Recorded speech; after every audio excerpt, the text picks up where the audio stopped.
la parole dans sa bouche.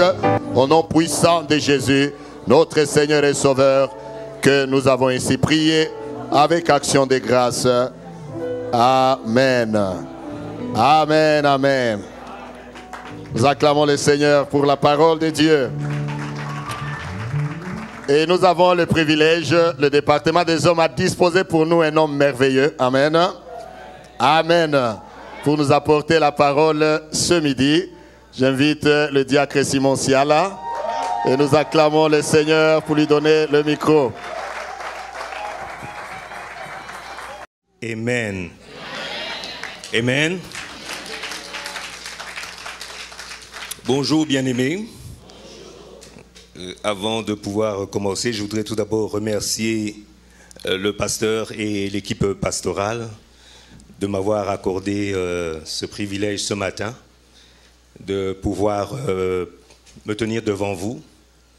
Très loin aurait été mon idée d'un jour me mettre devant pour pouvoir vous annoncer la parole.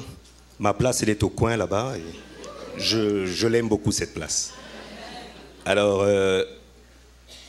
je voulais aussi profiter de souhaiter à tous les pères et aussi aux pères à venir une joyeuse fête de pères.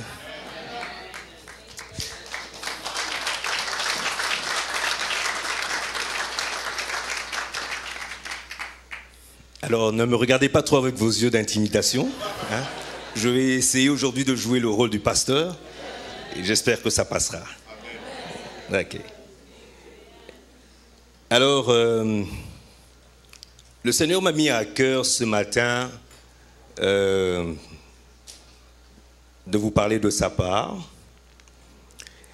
Et j'ai intitulé la prédication de ce matin « Croire malgré les adversités et persévérer ». Okay, donc, croire malgré les adversités ou croire malgré les obstacles et de persévérer. Nous allons faire notre première lecture, qui est d'ailleurs notre lecture de base, notre texte de base, qui est dans Jérémie 29, au verset 11.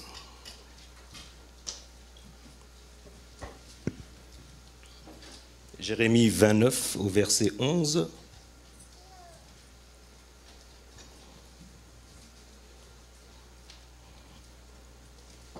Vous y êtes?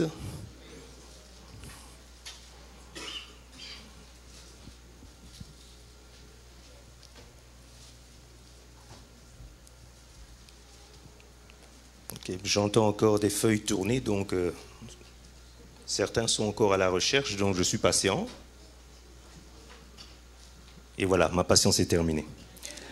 Alors, le texte dit ceci, « Car je connais les projets que j'ai formés sur vous, dit l'Éternel, projets de paix et non de malheur, afin de vous donner un avenir et de l'espérance. » Amen. Nous allons ce matin essayer tous ensemble de sillonner autour de ce verset que je trouve très intéressant, mais en même temps je le trouve assez complexe. Et ce matin, on va essayer, dans la mesure du possible, un peu de comprendre la complexité de ce verset. Je le trouve intéressant parce que ce verset, bizarrement, il débute par « car ». Et c'est là où je me pose la question, parce que ce verset aurait pu tout simplement dire « je connais », n'est-ce pas, les projets que j'ai formés sur vous. Mais par contre là, ce verset commence par « car ». Alors, « car » en fait est une conjonction de coordination, ok, qui se place devant une proposition ou un énoncé. Mais pourquoi le Seigneur a-t-il débuté par « car » ? Et c'est là où je me suis posé plusieurs questions. Et plus loin, j'ai constaté, j'ai analysé que si le Seigneur débutait dans ce verset en nous parlant de « car », c'est parce que quelque part nous avons une petite confusion dans la totalité de ce verset-là. Donc « car », il dit « moi Jésus, moi le Seigneur, celui qui a créé les cieux et la terre, je connais les projets. Donc il vient, il nous explique. La confusion que vous avez là, il faudrait que vous puissiez un peu la mettre de côté. Parce que moi, je connais ce que j'ai fait pour vous. Amen. Alors,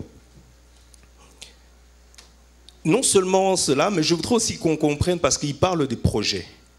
On va un peu essayer de juste se rafraîchir la mémoire. Un projet c'est quoi? Ok. Selon le dictionnaire, le projet, donc c'est juste quelque chose, c'est ce que vous avez l'intention de faire. C'est ce qui est appelé un projet. Ok? Vous avez envisagé de pouvoir construire une maison, vous envisagez de pouvoir créer une garderie. Tout ça, c'est quelque chose que vous avez en vous. Et puis, bon, vous mettez ça en application, en pratique. Mais dans le projet, il y a, comme je me suis permis de l'appeler, des modules. 4 modules que j'ai décrits dans un projet. Un projet au préalable, au début. Tout projet est fait d'une conception. Donc vous l'avez dans votre tête, vous pensez, vous dites, ok, donc je vais faire ceci. C'est là qu'il débute. Il y a 4 modèles dans le projet. Donc vous avez la conception, et puis vous y allez maintenant au développement de votre idée, de votre projet. Ensuite, vous allez à l'accomplissement de votre projet. Et puis, vous allez à l'exécution du projet. Et c'est là où vraiment vous vous régalez, vous vous réjouissez de ce que vous avez créé. Mais nous allons un peu décortiquer dans ces 4 modules-là. Qu'est-ce qui se passe? Alors, le premier module dont je dis la conception. Et la conception, elle a différentes sources. Et peut-être une source juste par inspiration divine. Ou un après-midi, vous êtes en train de vous reposer, et à peine vous somnolez, et tac, il y a une idée qui arrive. Et vous vous dites, tiens, voilà, depuis tout ce temps, je cherchais quelque chose à faire, et c'est en ceci que je vais pouvoir développer et m'y mettre. Donc voici, ça c'est mon projet. Il y a d'autres projets, carrément, c'est que vous restez sur place et vous réfléchissez, vous dites, bon, qu'est-ce que je pourrais faire? J'ai fait des études en garderie, donc je pourrais créer une garderie, mais les garderies, il y en a tellement plusieurs, il faudrait que je fasse une garderie à l'exception, vu que je suis chrétien, donc je crée une garderie pour chrétiens. Et ça, c'est votre projet. Et vous y allez, vous pensez, vous allez en profondeur sur ce projet-là. Et puis, il y a aussi un projet qui vous est donné, attribué. Par exemple, le pasteur Élie et le conseil pastoral décident de donner entre les mains du diacre Simon la responsabilité de créer le nouveau bâtiment, le projet du nouveau bâtiment pour une capacité de 2000 personnes. Amen. Amen. Amen. C'est une prophétie, n'est-ce pas? Alors, cela aussi est un projet, ok? Et vous remarquerez que ce sera très facile pour ces grands messieurs de s'asseoir et de penser à pouvoir donner ce projet à telle ou à une autre personne. Ou plutôt, c'est très facile de rester sur place et de réfléchir, tiens, je voudrais avoir ça comme projet. Ou aussi, le Seigneur, facilement, il peut vous donner une mission, donc cette révélation, et puis après, vous mettez sur le projet. Ça, c'est une partie facile. Mais après, et ça fait partie de la conception. Mais maintenant, nous avons l'autre étape, c'est le développement. Et le développement, en fait, c'est la partie la plus difficile. Parce que le développement vient avec ses aléas. Ça vient avec ses imprévus. Okay? Prenons, par exemple, vous avez un projet, comme j'ai déjà commencé à parler de la construction de l'église, on met à la disposition d'un groupe des frères le projet donc, de la construction de l'église. Et le conseil pastoral sont satisfaits, donc nous mettons à leur disposition, voici le budget ainsi, et tout ce qui regorge ce projet. Mais au moment où nous nous mettons à développer cela, il y a plusieurs obstacles, aléas, tels que je disais tantôt. Vous pouvez vous retrouver avec le builder, par exemple, le constructeur se retrouve malade. Alors que nous avons prévu que notre projet se termine en déant un certain temps, supposons en déant 6 mois, mais bon, il se retrouve avec une gastro-entérique et ça le prend au moins 2 semaines. Donc, ça donne un peu plus de temps, du moins un retard sur le projet. On n'avait pas prévu cela. Quand nous avons eu ce projet dans notre conception, qui savait qu'il y aurait pu avoir cet imprévu? Ou plutôt, alors qu'il y a un constructeur sur le toit, par méga, se retrouve balancé sur le sol. Vite emmené à l'hôpital, le projet prend un retard. Donc, dans le projet, dans le développement, tout peut arriver. Mais la personne qui conçut le projet, ce n'est pas pour autant qu'elle se décourage, n'est-ce pas? Donc, elle continue. Il y a d'autres... On peut aller avec un autre exemple. Par exemple, nos enfants. Nous, les pères. Les pères, amen. Nous avons des ambitions pour nos enfants. Nous voulons que nos enfants puissent être des docteurs, puissent être des ingénieurs, des MP. Mais il s'avère que pour aller dans ce domaine, dans ce secteur, le préalable, ce sont les études, n'est-ce pas? Et tout bonnement, nous sommes là, nous poussons nos enfants de pouvoir se rendre à l'école. Et nous savons, nous sommes fiers de dire que mon fils étudie de telle école. Mais il s'avère que vous pouvez déposer votre enfant à l'école, vous tournez le dos, vous retournez, et à la fin de l'année, vous remarquerez que votre enfant, en fait, n'a jamais été présent en classe. Pourquoi? Parce qu'à chaque fois que vous déposez votre enfant et que vous tournez le dos, votre enfant ne sait même pas arriver à la porte de l'école parce qu'il y a un groupe d'enfants qui sont là, qui l'attendent, qui n'aiment pas parce qu'il est trop gros et qu'il intimide, ou qui ne l'aiment pas justement parce qu'il a une voix de femme, ou qui ne l'aiment pas parce qu'il est trop long, des trop grosses cuisses, donc pour des raisons banales. Et votre enfant intimidé ne sait pas aller à l'école, mais il ne sait pas vous le dire.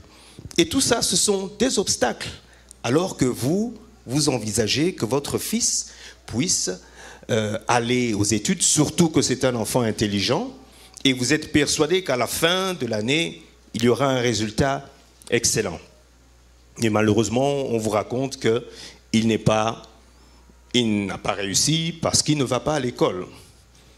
Juste par un exemple, je vais vous donner, ça c'est mon témoignage, mon exemple. J'étais en 6e primaire, ici on appelle 6e élémentaire, et il y avait cette influence, le fait qu'on quittait, nous qui étions en 6e de l'école primaire, nous portions des shorts. Et pour aller à l'école secondaire, c'est à partir de là que vous portez des pantalons. Mais arrivé en 6e élémentaire ou primaire, nous consultons en groupe pour faire croire aux gens de l'extérieur que nous faisons déjà partie de l'école secondaire. Il y a certaines personnes qui rigolent parce qu'ils se retrouvent dans cela. Et nous mettions les pantalons dans les sacs, sans que les parents le sachent. Nous sortions de la maison et arrivés dans les bus scolaires, nous portions les pantalons, étant donné que le bus déposait tout d'abord les lycéennes, et puis le temps de déposer les collégiens, dont on avait le temps de retirer le pantalon pour redevenir les enfants des écoles élémentaires. Ça aussi, ça fait partie d'une certaine influence, où vous perdez votre priorité, vous perdez votre focus, parce que vous voulez paraître. Et tout ça, ça fait partie des obstacles, des embûches qu'on trouve sur la voie du développement. Alors, pour aller maintenant dans notre texte, je reviens dans notre texte de Jérémie. Le Seigneur dit, car je connais les projets. Je voulais en fait vous emmener dans le projet pour que vous ayez une idée sur ce qui est du projet, que nous puissions réfléchir ici sur terre. Pas spirituel, mais ici sur terre. Alors, le Seigneur, quand il dit « je connais », quelquefois, nous avons une certaine lecture de routine ou une certaine lecture d'habitude. Parce que dans ce verset, quand on parle de « je connais », le « je » là, c'est le Dieu Tout-Puissant. Amen. Oui. C'est l'alpha, l'oméga. Le Dieu de gloire. Celui qui dit « je connais ». Et il faudrait que nous puissions arriver à ce niveau de comprendre quand il dit « je connais ». Quoi qui pourrait arriver dans le développement, quoi qui pourrait arriver comme obstacle, il dit « je connais ». Et nous devrons le faire vraiment confiance à ce niveau. Il est vraiment important que nous, les chrétiens, que nous puissions reconnaître, mais non seulement reconnaître ce que le Seigneur fait pour nous, mais que nous puissions aussi mettre cela en application. Ça, c'est très important. Quelquefois, les chrétiens, nous sommes très branchés dans la théorie, dans la prière, dans la lecture de la Bible, mais dans la pratique, nous sommes assez... Jusque-là, nous sommes encore au lait. Et nous devons vraiment chercher à mettre en application. Ou plutôt, laissez-moi vous dire, ce que nous faisons, c'est absolument rien. Alors, le Seigneur, quelquefois, si ça l'enchante, alors que nous nous mettons dans des prières de supplication, des prières de demande, mais qu'il puisse nous répondre non, catégoriquement. Et laissez-moi vous dire, ce n'est pas que le Seigneur nous répond non parce qu'il ne nous aime pas. Non, loin de là. Parce que d'ailleurs, dans la Bible, enfin, je voudrais que vous puissiez comprendre, quand je parlerai de la Bible, je parle plutôt de la parole de Dieu. Ok? Amen? C'est juste une question d'habitude. Nous savons tous que la Bible, c'est un papier, c'est un livre, mais je parle plutôt de la parole de Dieu. Donc, juste pour aller court. Alors, dans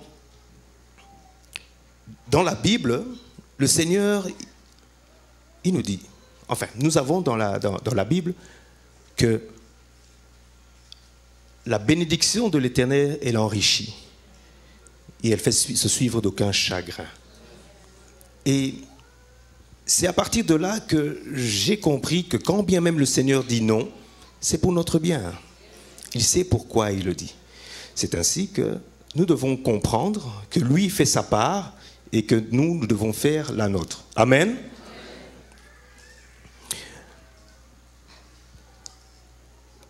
Alors, nous allons...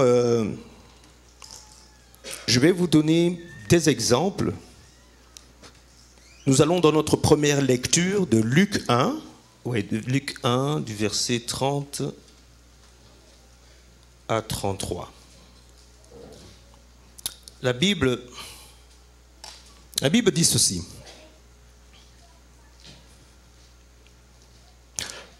Et ça, c'est l'histoire de Marie, quand l'ange lui est apparu. La Bible dit ceci. L'ange lui dit, « N'aie pas peur, Marie, car tu as trouvé grâce auprès de Dieu. Voici, tu seras enceinte, tu mettras au monde un fils et tu lui donneras le nom de Jésus. Il sera grand, il sera appelé fils du Très-Haut, et le Seigneur Dieu lui donnera le trône de David, son ancêtre. Il régnera sur la famille de Jacob éternellement, son règne n'aura pas de fin. » Dans ce verset, la mère de Jésus, alors que la Bible dit que c'était une fille très, très humble. Je pourrais même mettre ça dans la catégorie d'une fille d'une vie moyenne, plutôt très modeste, s'est retrouvée par le choix du Seigneur à être la mère, ou plutôt à être le canal par lequel la parole se transformerait chair et pouvoir être avec nous ici sur terre.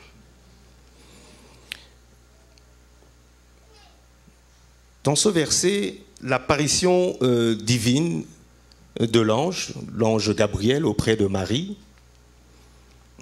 est une situation, si je la ramène à notre époque actuelle, ce serait premièrement un sujet de frayeur, que dans une chambre, une de nos sœurs ici, un ange lui apparaît et il lui dit « Toi, ma sœur, tu seras la mère de Jésus-Christ. »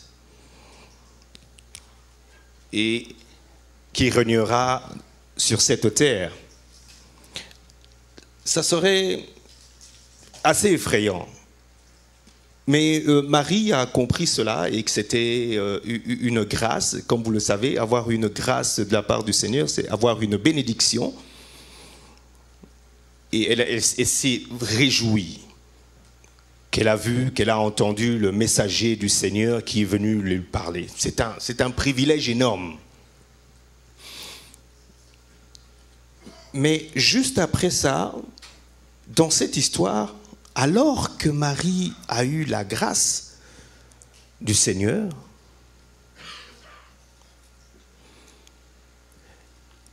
Marie se retrouve à traverser des situations comme pas possible. Bien-aimés, je voudrais juste vous rappeler ceci. Quand bien même vous avez des promesses du Seigneur, d'ailleurs la Bible en elle-même c'est le livre de la promesse,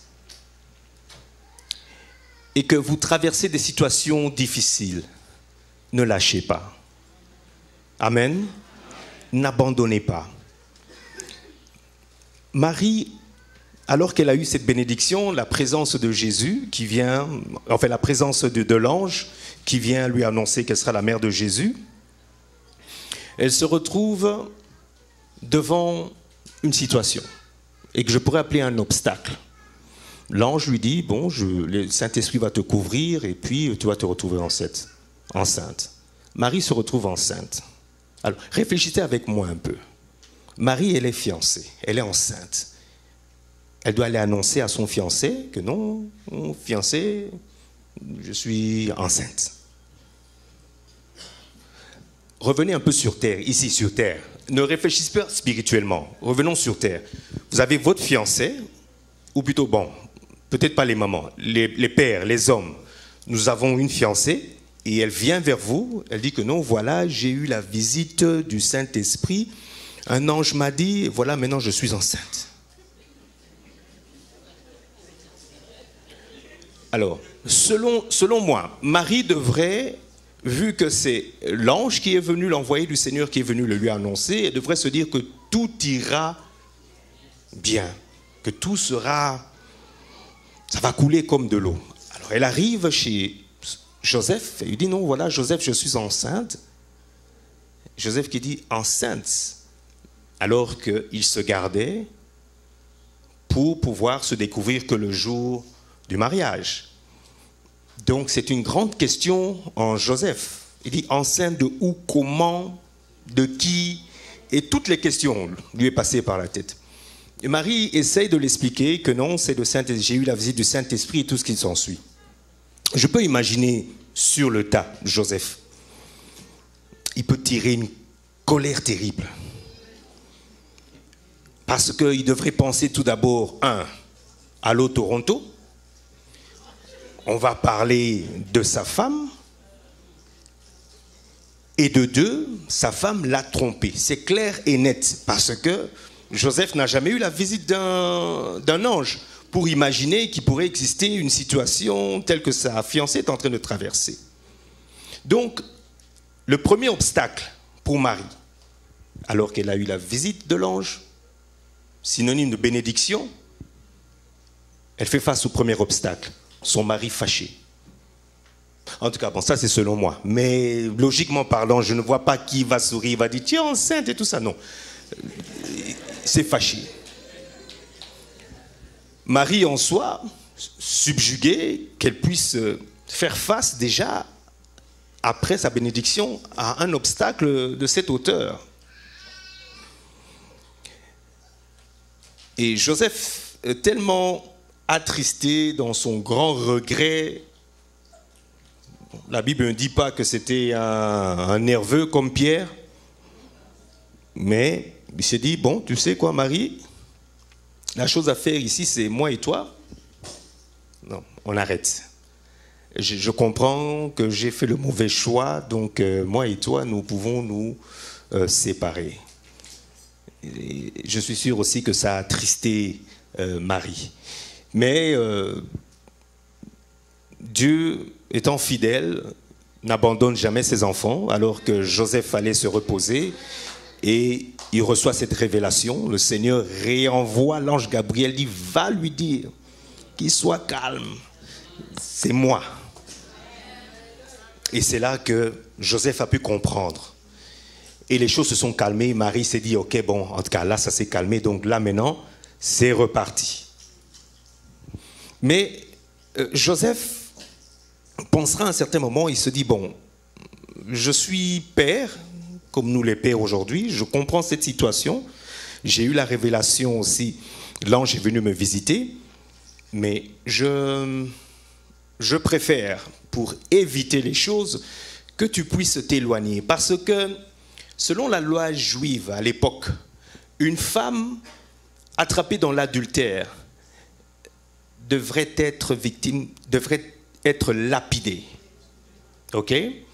Alors, tellement qu'il aimait sa femme, pour éviter tout cela, il lui a dit, écoute, tu sais quoi, donc retourne, la Bible, elle le dit, retourne vers... D'ailleurs, nous allons lire ça dans Luc. Dans Luc, dans le même verset, mais allons un peu plus loin, à 39.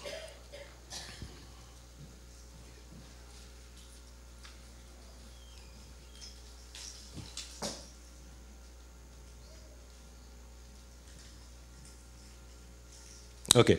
Donc dans Luc 39, à la même époque, Marie s'empressa de se rendre dans une ville de la montagne de Juda. Elle entra dans la maison de Zacharie et salua Élisabeth. Dès qu'Élisabeth entendit la salutation de Marie, son enfant remua brusquement en elle et elle fut remplie du Saint-Esprit. Elle s'écrie d'une voix forte, « Tu es bénie parmi les femmes et l'enfant que tu portes est béni. Comment m'est-il accordé que la mère de son Seigneur vienne vers moi ?» Attendez, excusez-moi. Là, je voulais parler de...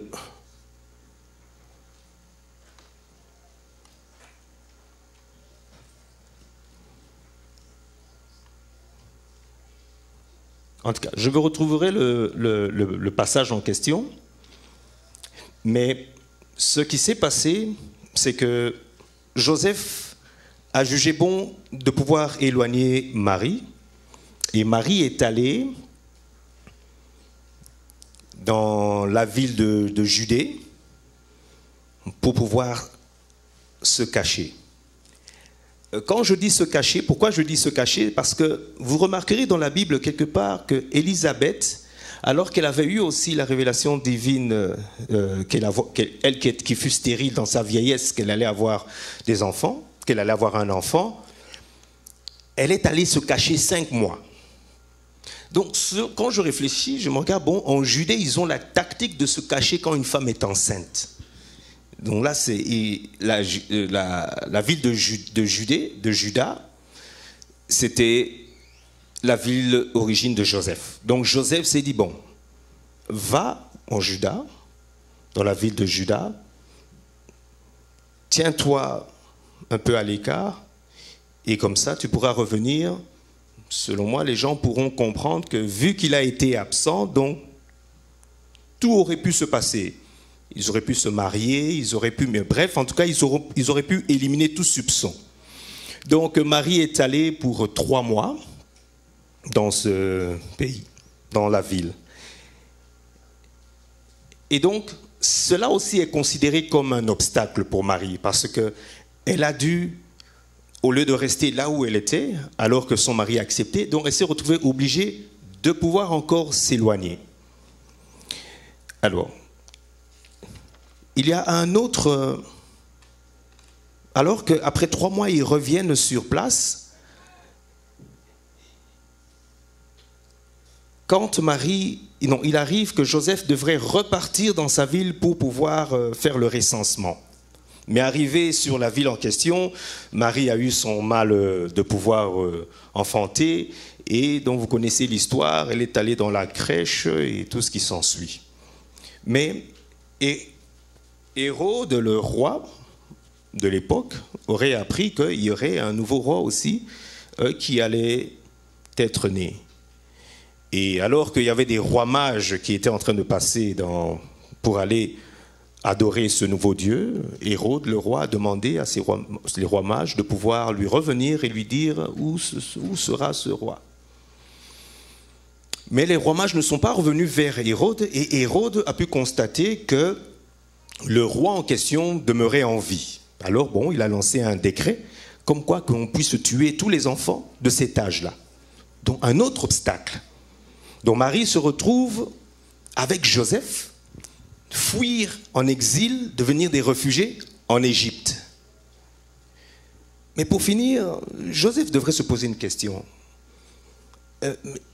J'ai eu l'apparition de l'ange, effectivement.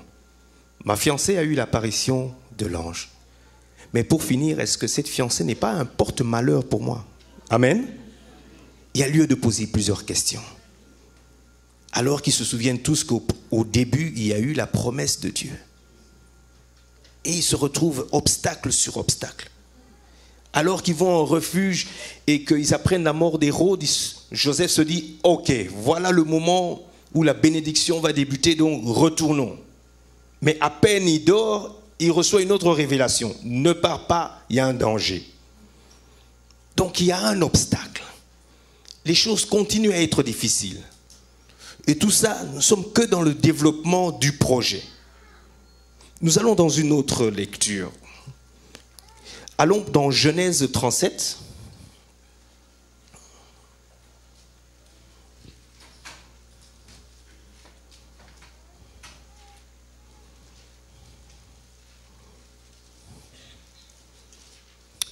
Allons dans Genèse 37 du verset 1er au verset 7. Et ici, c'est l'histoire de Joseph, le fils de Jacob. Ok? Alors, la Bible dit ceci. Jacob demeura dans le pays... Non. Oui? Genèse 37. Ok, oui, effectivement.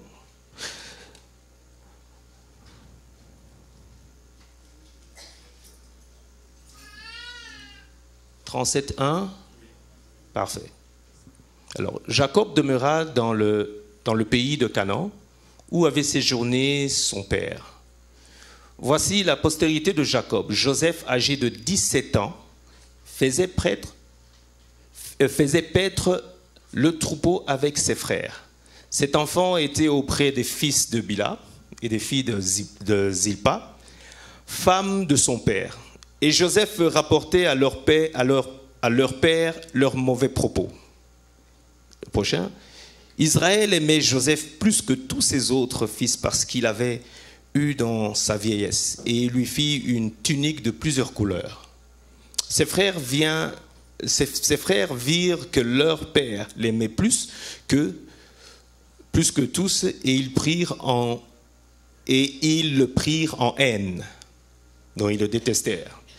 Ils ne pouvaient lui parler avec amitié.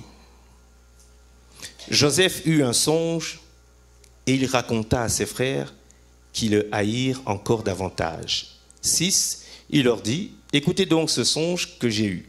7, nous étions à lier des gerbes au milieu des champs, et voici, ma gerbe se leva et se tint debout, et vos gerbes l'entourèrent et se prosternèrent. Non, avant, 7, et se prosternèrent devant elle. Parfait. À 17 ans, Joseph reçoit ce songe comme une révélation, et à partir de là, et pourtant c'est un songe divin, et à partir de là, fini. Le malheur de Joseph commence. Oh. Révélation divine, et le malheur commence.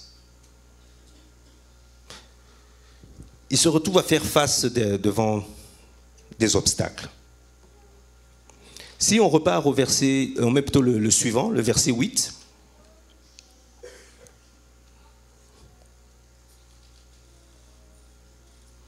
Ses frères lui dirent, « Est-ce que tu régneras sur nous?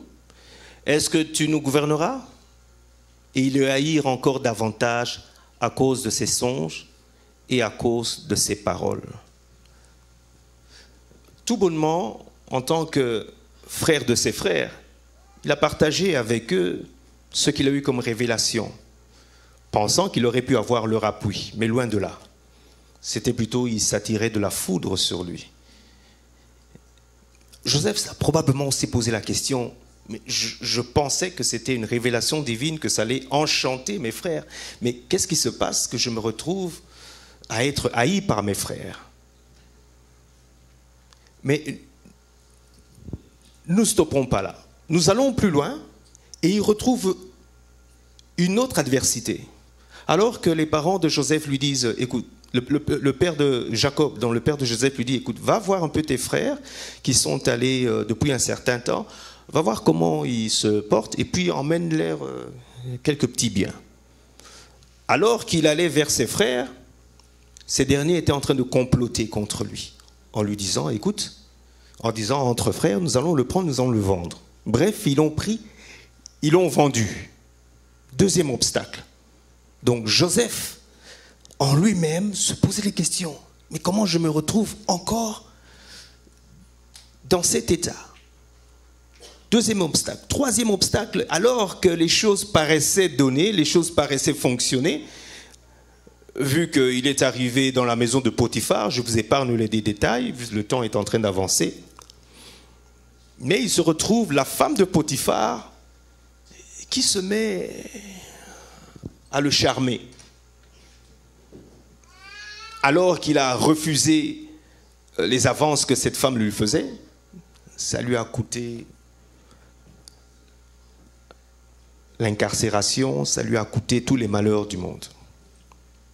Et il s'est retrouvé en prison. Alors que lui, il avait eu la révélation du songe, arrivé en prison, maintenant c'est à lui qu'il commence à donner des détails des songes des autres. Et il devrait se poser la question, mais quant à mon songe à moi-même, ça ne se réalise pas. Mais là, j'ai des révélations pour les songes des autres. Amen. Situation assez confuse, très ambiguë. Et tout ça, on se réfère sur la bénédiction qui a été dite au départ. Mais ce que j'aime bien en Joseph, c'est qu'il a pensé, quand vous regardez la fin de cette histoire, il a vraiment pensé comme un père. Les pères, amen. Il n'a pas gardé rancune vis-à-vis de ses frères. Il a agi avec beaucoup de sagesse.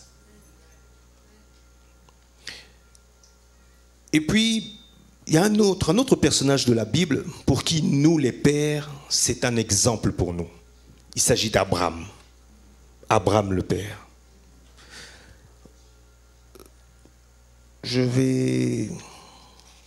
Allons-y dans la troisième lecture qui se trouve dans Genèse 12.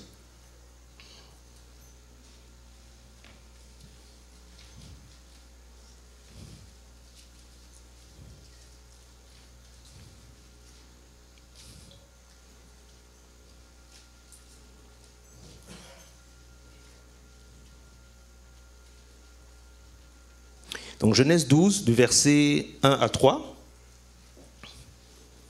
La Bible déclare, l'Éternel dit à Abraham, quitte ton pays, ta patrie et ta famille, et va dans le pays que je te montrerai. Je ferai de toi une grande nation, je te bénirai, je rendrai ton nom grand et tu seras une source de bénédiction. Waouh! Encore une parole de bénédiction. Et ça, c'est le Seigneur lui-même qui parle à Abraham. Il le bénit. Ça, c'est en vrague. On descend un peu plus bas. On va plutôt dans son chapitre, au chapitre 18 de Genèse. Chapitre 18, et nous allons du verset 1 à 10. Alors je vais vite lire. « Dont l'Éternel apparut à Abraham parmi les chênes de Mamré, alors qu'il était assis à l'entrée de sa tente pendant la chaleur du jour, il leva les yeux et vit 3 hommes debout non loin de lui. Quand il le vit, il courut depuis l'entrée de sa tente à leur rencontre et se prosterna jusqu'à terre. Il dit, « Seigneur, si j'ai trouvé grâce à tes yeux, ne passe pas loin de ton serviteur. Permettez qu'on apporte un peu d'eau pour vous laver les pieds et reposez-vous sous cet arbre. J'irai prendre un morceau de pain pour vous restaurer, puis vous continuerez votre route, car c'est pour cela que vous passez près de votre serviteur. » Ils répondirent, « Fais comme tu l'as dit. » Abraham s'empressa d'aller trouver Sarah dans la tente et dit, « Prends vite 22 litres de fleurs de farine, pétris-la et fais des gâteaux. » Abraham courut à son troupeau, prit un veau tendre et bon, et le donna à un serviteur qui le dépêcha de le préparer. Il prit encore du lait caillé et du lait avec le veau qu'on avait préparé, et il les mit devant eux. Il se tint lui-même à leur côté sous l'arbre, et ils mangèrent. Puis ils lui dirent, « Où est ta femme Sarah ?» Il répondit, « Elle est là, dans la tente. » L'un d'eux dit, « Je reviendrai vers toi à la même époque, et ta femme Sarah aura un fils. » Sarah écoutait à l'entrée de la tente derrière lui. On se limite là. Donc c'est juste toutes ces bénédictions que le père Abraham a eues. Et pour Abraham, il était même là, il attendait, il a couru vers eux. C'était vraiment une bénédiction. Je ne sais comment il attendait. Juste un exemple, pour le simple fait quelquefois que des humains comme nous, des fabuleux orateurs, des prophètes arrivent et nous pointent du doigt et disent de venir, que les personnes sentent une émotion, sentent un enthousiasme, à combien plus forte raison Dieu. Amen. Donc ce sont des qu'on appelle des coups directs. Donc c'est passé de là direct. Ce n'est pas passé par tel pasteur, tel prophète, non, direct. Donc c'est vraiment pris avec considération. Alors qu'il a eu cette promesse, et voilà que il se retrouve le plus grand obstacle d'Abraham, c'est d'aller sacrifier son fils. Bien-aimés, je voudrais vraiment vous encourager avec toutes les promesses que nous avons. Parce que, laissez-moi vous dire, la promesse en excellence, c'est la Bible, n'est-ce pas? Amen. Avec toutes les promesses que nous avons, ne vous fatiguez pas. Gardez, persévérez, prenez courage. Parce que le Seigneur, il n'abandonne jamais ses enfants. Il est fidèle. Je vais vous emmener dans un... Allons-y un peu dans David. Je vais juste vous éclairer un peu aujourd'hui. Quelque chose que j'ai découvert dans David qui est assez spécial. Dans le psaume 23. Quand vous allez dans le psaume 23,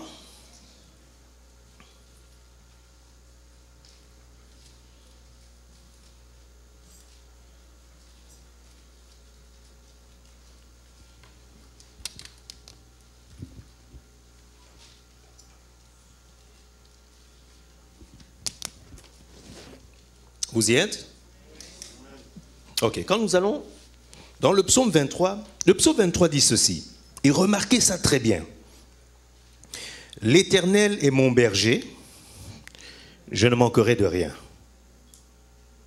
L'Éternel est mon berger, je ne manquerai de rien. Donc il s'agit de l'Éternel. Il continue. Il me fait prendre du repos dans des pâturages bien verts. Ou plutôt l'autre, non, allons cette version. Il me fait reposer dans les verts pâturages. Qui il? Dieu. Il me dirige près des eaux paisibles. Qui il? Dieu. Il restaure mon âme. Qui il? Dieu. Il me conduit dans les sentiers de la justice. Qui il? Dieu. À cause de son nom. Amen. Le prochain. Maintenant, écoutez la différence. Quand je marche, il ne s'agit plus de Dieu. Il dit, quand je marche dans la vallée de l'ombre de la mort. La vallée de l'ombre de la mort, là, c'est quoi? Des troubles, des obstacles. Et les obstacles n'interviennent que quand moi, je marche. Amen. Donc ça, on ne parle même pas de Dieu. Ça, c'est quand je marche dans la vallée de l'ombre de la mort. Mais quand même, je ne crains rien. Et pourquoi? Amen. Ne craignons rien. Parce que le Seigneur, sa houlette et son bâton nous rassurent. Il est avec nous. Amen. Vous savez, bien-aimés, le silence de Dieu dans nos attentes ne veut pas dire son absence. Le Seigneur, il est là. Il est omniprésent, omnipotent. Ce qu'il y a de plus beau dans le Seigneur, c'est l'accomplissement de sa parole. Amen. Cet après-midi, je voudrais vraiment encourager le peu de temps que j'ai eu à vous parler. Je voulais vraiment encourager un frère ou une sœur qui se retrouve dans les attentes, qui se retrouve à attendre les promesses, à attendre que les choses puissent se manifester dans leur vie et que ça prend du temps. Ne vous découragez pas. Le Seigneur lui-même dit que nous sommes plus que vainqueurs. Il le dit dans Romains 8 quelque part. Il dit que nous sommes plus que vainqueurs. Ne vous découragez pas. Cet après-midi, ce que le Seigneur m'avait mis à cœur, c'est cela. C'est ainsi que je voulais partager avec vous. Mais avant de terminer, je voulais faire un petit témoignage. Vous savez, nous étions en prière, mon épouse et moi, dans les petites heures du matin. Et après la prière, mon épouse me dira qu'elle a eu un songe. Et ce songe était qu'un frère de l'église ici était en train d'exhorter et il y avait pas mal de personnes autour de lui. Et subitement, son attention est allée vers la gauche, il se passait quelque chose, donc elle a tourné son attention, mais en revenant vers la droite, le frère en question, qui est ici dans l'église, n'était plus au milieu de cette assemblée, je peux le dire, mais que c'était moi. Quand elle m'a dit ça, j'ai commencé à rigoler. J'ai dit, moi, au milieu là, en train de prêcher, qu'est-ce que ça veut dire ça? Et puis c'est passé. On a eu la visite ici à l'église de l'apôtre VI avec son épouse. Et son épouse, elle a eu son service de parole de connaissance, de prophétie. Donc elle a eu à choisir mon épouse et il lui a dit, écoute, viens, le Seigneur veut que tu viennes. Mais elle-même, elle ne savait pas pourquoi. Elle a dit, le Seigneur m'a demandé de prier pour toi.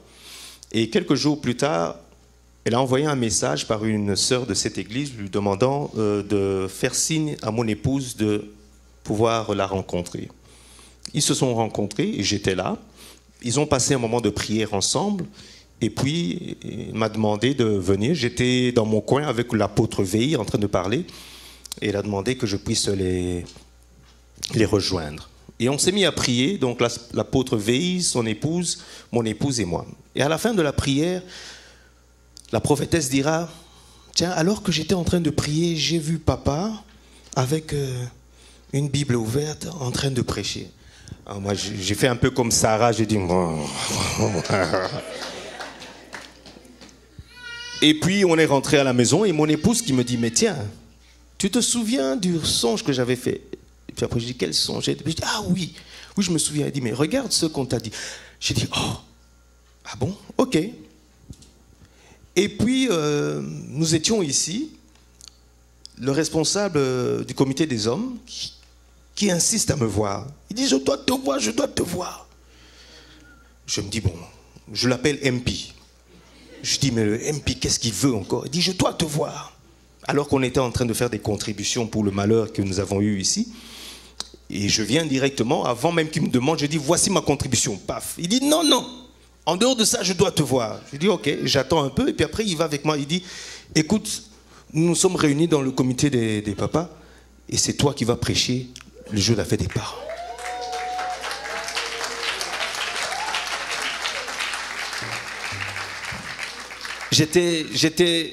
Quand il me l'a dit, j'ai rigolé. Parce que si j'avais pas eu les deux visions là, j'allais échapper. Je serais resté dans ma place là-bas. Mais le fait qu'il y a eu ce message, et puis le pasteur aussi a porté son choix sur moi, je me suis dit, mais en tout cas ça, il n'y a que le Seigneur. Je ne sais pas ce que je vais dire.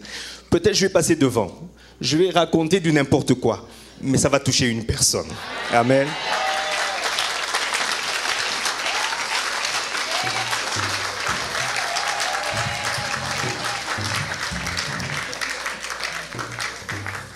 Pour terminer, je vais juste me recueillir dans ce chant. Je vais vous demander de pouvoir courber vos têtes. Nous allons nous recueillir. Vicky. Plus de toi.